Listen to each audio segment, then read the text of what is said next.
Olá, meus irmãos, sejam bem-vindos a mais um estudo do Evangelho, a mais um capítulo da interpretação do pensamento de Cristo. Escolhemos para hoje a parábola do semeador, que encontra-se no Evangelho de Lucas, no capítulo 8.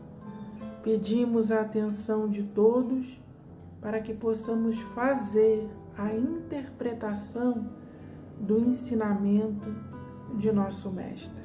Vamos lá fazer a leitura pausada e, consequentemente, retirar o espírito da letra. Reunindo-se uma numerosa turba que vinha de cada cidade até ele, disse por parábola: saiu o semeador a semear a sua semente. Aqui um ensinamento magnífico de Jesus. Deus nos oferece a semente divina, que é a sua palavra, que é o seu amor, que são as oportunidades de cada momento. É o tempo, é o espaço, é a família, é o trabalho, são os estudos, as informações que nos chegam. Mas nós precisamos semear esta semente, a fim de que ela produza os verdadeiros frutos do Espírito, que são reconhecidos através do amor, da esperança, da caridade, da fé e das consolações. Se o homem ficar de braços cruzados e não fizer o seu trabalho a fim de aperfeiçoar a obra da criação, ele jamais conhecerá os frutos da bem-aventurança. Nenhuma brandura, nenhuma paz, nenhuma mansidão, nenhuma esperança, nada disso surgirá em nossos corações se nós não fizermos a nossa parte. O semeador precisa semear a sua semente. É a lei de trabalho e, consequentemente, a lei de progresso, que tudo aperfeiçoa, transformando a semente simples numa portentosa árvore, capaz de oferecer sombra e frutos para os viajantes do caminho. Deus trabalha em comunhão com o homem. Em sendo todo-poderoso, ele poderia tudo fazer, mas por infinito amor, ele nos chamou a cooperar com ele. E aí a passagem continua. E ao semear uma parte, caiu à beira do caminho e foi pisoteada. As aves do céu as comeram. No campo da espiritualidade é o símbolo do cristianismo sem evangelho. O homem conhece a Jesus, se encanta com as possibilidades de salvação, mas esquece-se de praticar a boa nova. Em podendo amar, odeia. Em podendo perdoar 70 vezes 7, resolve se vingar do seu semelhante, agindo como um cobrador incompassivo, enchendo o coração de mágoa. Quando se lança ao campo da caridade, dá com uma mão e apresenta a outra. Enxerga primeiro o cisco que existe no olho do seu irmão, esquecendo-se da trave que existe no seu. Esse é aquele que vê a sua semente preciosa ser pisoteada no caminho e ser devorada pelas árvores, pelas aves, porque ele diz que ama Jesus, mas não quer viver os ensinamentos e as lições do Evangelho, não se percebendo de que o Evangelho é a própria vida de Cristo e que é impossível estar com Jesus sem viver os seus ensinamentos de amor, de justiça e de caridade. Aquele que quiser ser o maior entre os discípulos do Mestre, que seja aquele que sirva aos seus irmãos, porque o Filho do Homem não veio para destruir, mas para salvar os homens. E nós precisamos contribuir com Cristo, que as pessoas conheçam Jesus através de nós, em virtude do nosso amor, da nossa tolerância e da nossa paciência. E o texto continua. Outra parte caiu sobre a rocha. Ao germinar, ressecou-se por não ter umidade. A semente necessita de água para se desenvolver. E nós aprendemos nas Escrituras Sagradas que a água é o símbolo do amor. A água viva é o símbolo do sentimento maior que Jesus ofereceu à mulher samaritana e à humanidade inteira. Um coração sem umidade é um coração ressequido, um coração no qual o amor encontra-se ausente. Mas nós não precisamos nos desesperar. Se o nosso coração encontra-se sem umidade e tão ressequido quanto uma rocha exposta ao calor ardente do sol, nós devemos lembrar que Jesus afirmou aos fariseus, na sua entrada triunfal em Jerusalém, que até das pedras ele chamaria discípulos para pregarem o seu Evangelho. Nem tudo está perdido para nós que temos o coração endurecido. Da pedra também brotam fontes de água.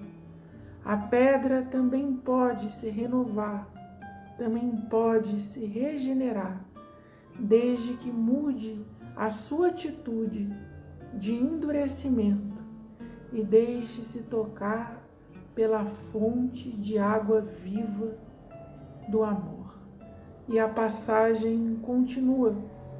Outra parte caiu no meio dos espinheiros, e germinando juntos, os espinheiros a sufocaram.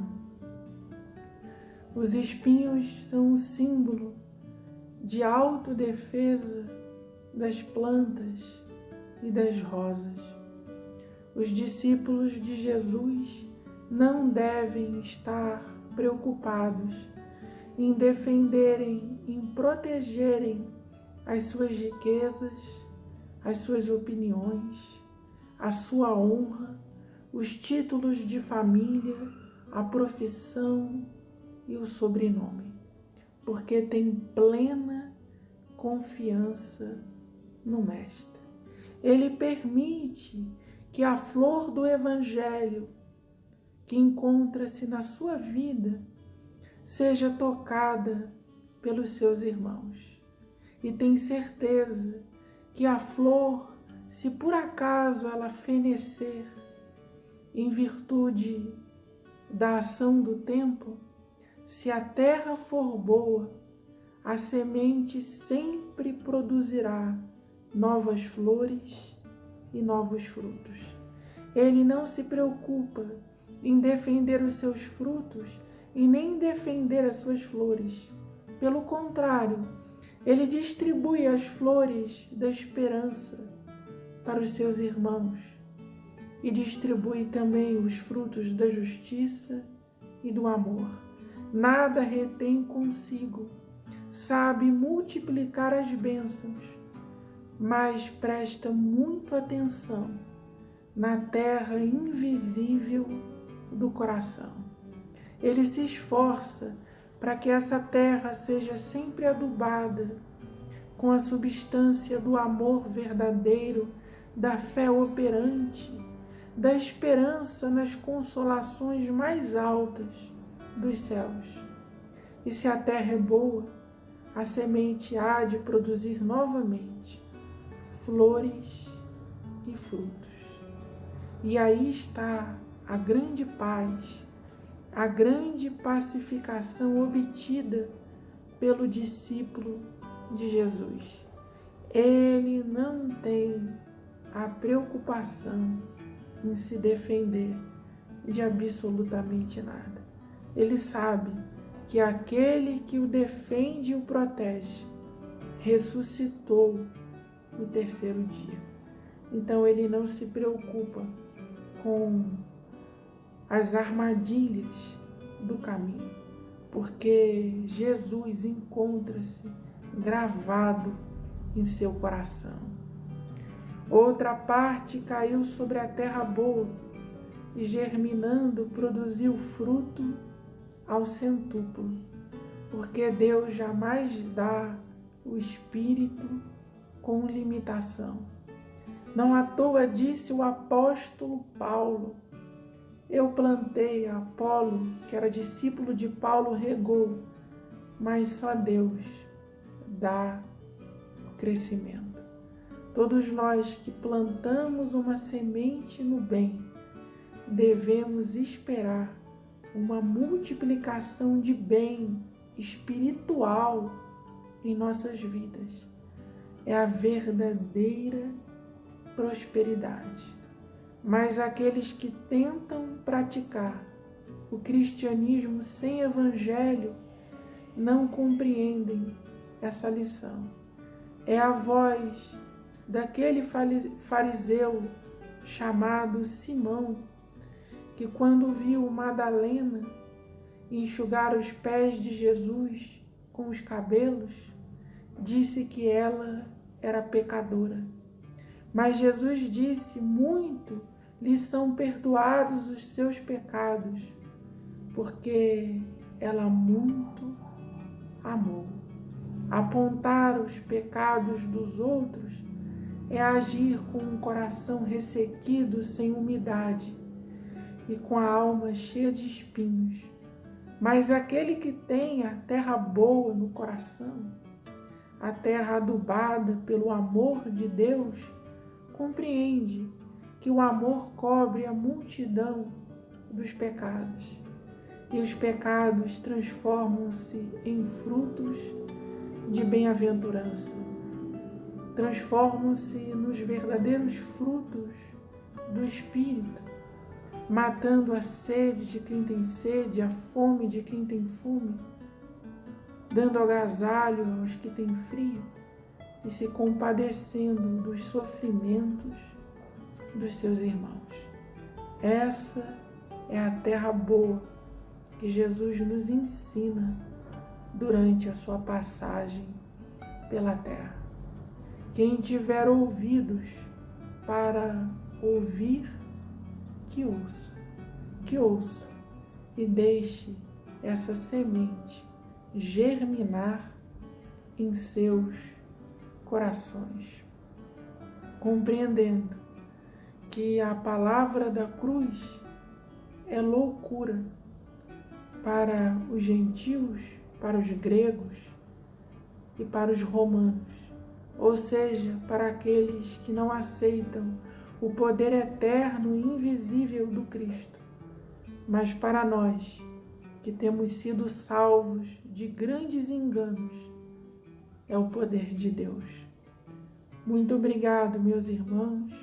Muita paz, muita luz e muito amor ao coração de todos vocês. Continuem conosco, se inscrevam em nosso canal, nos ajudem nessa tarefa singela de divulgação do Evangelho e que, em estudando Jesus, possamos também vivê-lo através dos atos de cada dia. Muita paz. Que Jesus nos abençoe.